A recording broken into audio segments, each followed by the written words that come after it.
Hey guys, my name is Ryan and welcome to HitScan. I wanted to talk about the whole Chipsa Jane situation that happened recently. For those that don't know, Chipsa, who at this point is only a Twitch partnered streamer, got signed to the Philadelphia Fusion. He does have previous experience in the pro scene, but that's well over 2 to 3 years ago now, and it wasn't anything more than maybe tier 2, tier 3 at the most.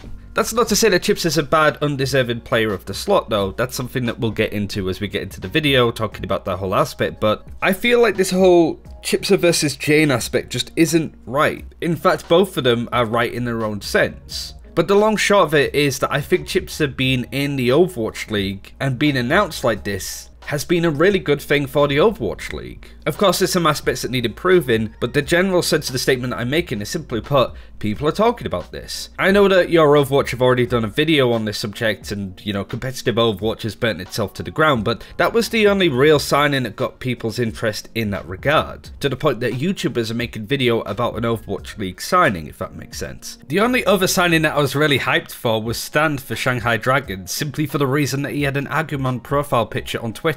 And seeing as we have hot takes in this video, Digimon is far better than Pokemon. Digimon World was an absolute baller game on the PlayStation 1. The issue with this, of course, is that Chipsa is pretty unproven in the highest tiers. I mean, I can fully understand why people are annoyed at that, but there are also some aspects that I think aren't fair for some of the players. The first is that Chipsa didn't do anything wrong. If you are a relatively good Overwatch player and you were given a tryout for the team, which is no doubt what happened, and did decent enough in that tryout that you actually get considered in this fashion, you would do, and I would do, exactly what Chipsa did in this situation. I didn't really see any of the tier 2 pro players themselves really complain about how unfair it was, because they know if they were in Chipsa's situation, they would definitely take the opportunity too. But I guess most importantly, Christopher didn't do anything wrong. For those who don't know, Christopher and Chipsa are brothers. Christopher is the assistant coach on the Fusion, so a lot of people assume nepotism, that Christopher was involved in getting Chipsa on the team just because he was his brother. In fact, that's kind of the opposite of what happened. In fact, Christopher was against the idea, and Chipsa actually explains why.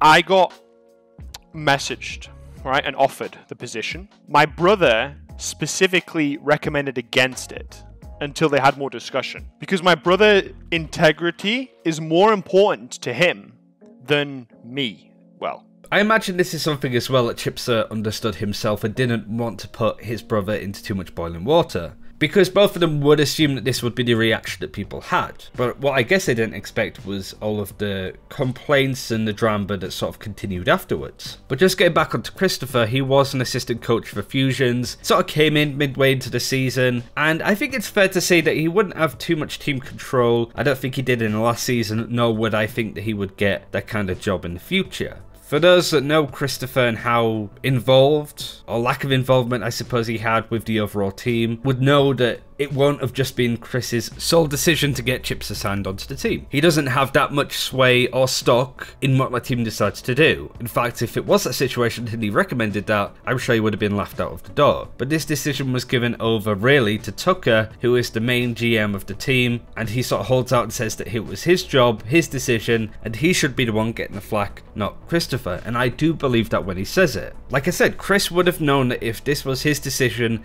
it would bite him in the ass and he would never get a job in the Overwatch League ever again.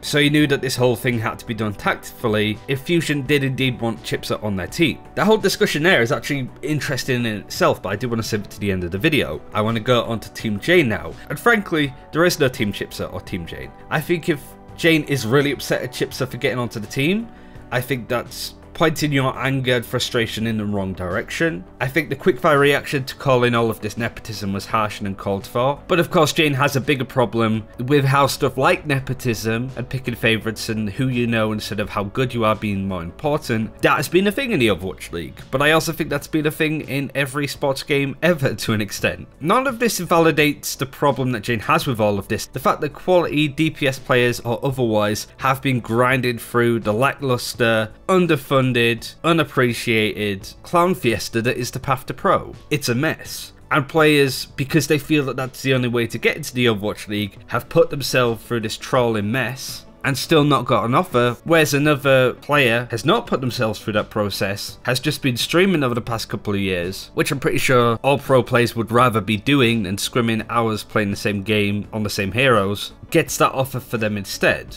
I think that sucks. I think there are players deserving to be in the Overwatch League that aren't. I want to use the quick example of Numlocked. We spoke to him recently, he is a friend of mine, so is a bit biased, but you have to look at his track record, that he came second in Season 3 of the EU season, and then had an amazing main tank season with Envy earlier this year. In fact, when you break down Numlock's record recently, he's been one of the best performing main tanks in the game outside of the league. He could have an offer, I don't know, he didn't say, but the fact that he hasn't had an offer yet and hasn't been announced, I think is a crying shame, because he does deserve to be in the Overwatch League, especially after having a pretty rough season beforehand with the LA Valiant. I think he's done a really good job to turn it around. So if somebody else comes along and a player gets offered a slot who, and I'm putting this in inverted commas, isn't Overwatch League material, and just to be clear on that, I'm not saying that Jane said that about Chipsa or anybody else said that about Chipsa, I just assume that a lot of people would think this given the situation that Chipsa isn't Overwatch League material. But is he?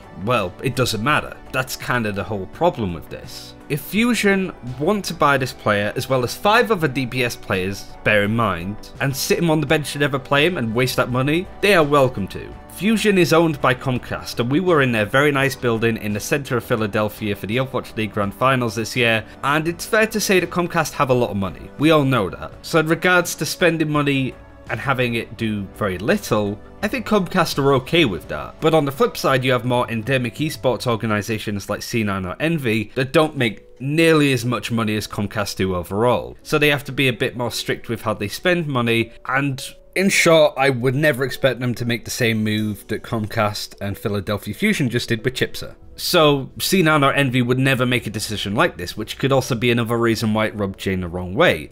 I know the common thing is that Jane had a similar thing. He had very little experience in the contender scene before he was brought up by Dallas, but also you can tell that Jane does give a toss about Envy and cares about what that organisation does and its reputation. So seeing a big organisation sort of throw money around like that in an almost reckless way, I can understand why it would be frustrating in that regard. In other sports like football or soccer, there are financial fair play rules that stop oil tycoon billionaires from spending far too much money on players to the point where the league just becomes unfair. It becomes who has the most money instead of who are the better teams and who have the better players. Saying that, to assume that Fusion throwing money at Chipsa would be a waste isn't necessarily true. I imagine a lot of people would buy Philadelphia merch now with Chipsa's name on the back. For example, last year, Defran was the most popular jersey that was sold from the Overwatch League bar none, and before that you have XQC, so at least Fusions would make some money off Chipsa there.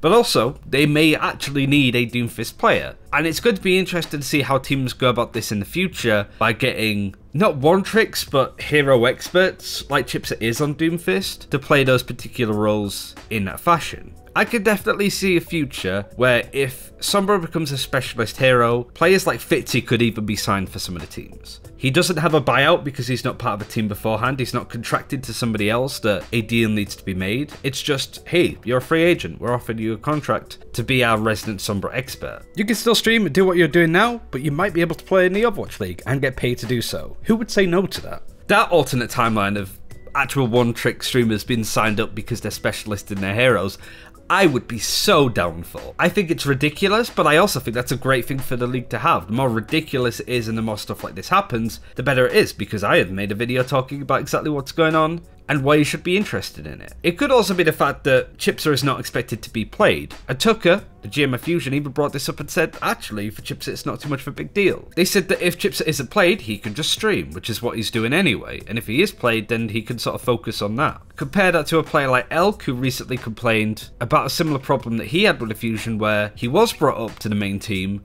but wasn't played, he was benched. And in that time he can't stream because he's scrimming and around his team whilst they're practicing. He can't really focus on anything else. In fact, a lot of players that are benched, such as Numlocked for LA Valiant the season before, and Elk, they don't get to play. So they just sit and wait for something to happen, and in that time they can get rusty, like Elk said he did, or just lose stock in how good they are as a player because they're not practicing and improving at the same rate as everybody else. So that fairly high reputation at LCAD because of his experience with Fusion University and just having really good seasons diminished over time because he wasn't played and everybody else started to improve faster. So for Chipsa, that's not a problem. If he isn't played, he's just doing what he's doing anyway. If he does get played, it's because they're in a Doomfist meta and they don't have very good Doomfist players, so it's his time to shine. Will he actually at the Overwatch League? I don't know, but I can tell you one thing, I am certainly going to be watching to find out, and that is the point. That is the whole point of this. That's everything that I wanted to talk about. I'm a really big fan of this move. I understand there's some bigger issues, the path to pro especially being one of them. It's a thing that I hope Blizzard put more effort into because it wouldn't surprise me if pro players look at this